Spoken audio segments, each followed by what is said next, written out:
Kembali lagi etnis imigran Rohingya masuk ke Kabupaten Aceh Timur, Provinsi Aceh. Kali ini sebanyak 77 orang yang terdiri dari laki-laki, perempuan hingga anak-anak. Mereka masuk melalui perairan Kuala Mak Lega, tepatnya di Kampung Lega, Kecamatan Perlak. Edi Armawan, warga setempat mengatakan, sekitar pukul 14.00 waktu Indonesia bagian Barat terlihat dari kejauhan bot warga etnis tersebut pelan-pelan mereka mendekati pantai. Menurutnya, dari cerita warga Rohingya tersebut, mereka telah terombang-ambing di laut sekitar 2 pekan lebih dan mengalami kerusakan hingga mendarat ke wilayah Aceh Timur. Kehadiran mereka ini juga menjadi tontonan warga setempat. Kronologis ceritanya Rohingya ini mendarat di Pantai Lego ini.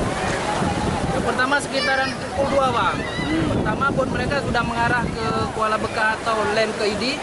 Tapi entah kenapa mereka sendiri balik lagi ke arah Pantai Lego ini.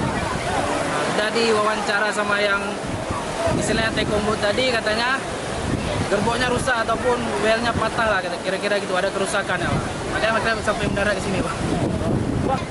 Sekitar 75 orang Pak, dari anak balita, remaja, dewasa sampai yang putra putri lah Pak.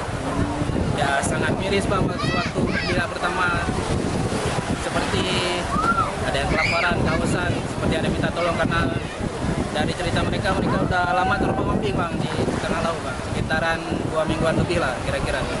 Setelah bertahan selama 6 jam di kapal, imigran Rohingya ini diturunkan dan dipindahkan ke tempat penampungan sementara di Perlak Timur menggunakan 2 mobil dump truck. Sedangkan kapal yang digunakan oleh para Rohingya ini direncanakan akan dipindahkan ke tempat aman untuk kepentingan pemeriksaan oleh pihak kepolisian setempat. Tercatat, kehadiran mereka ini merupakan gelombang kedua dalam bulan Januari 2025 ini, di mana gelombang pertama masuk melalui pantai Alubutuha, Kecamatan Perlak Barat sebanyak 264 orang pada 5 Januari 2025 lalu. Dari Kabupaten Aceh Timur, Romi Syaputra melaporkan untuk Puja TV.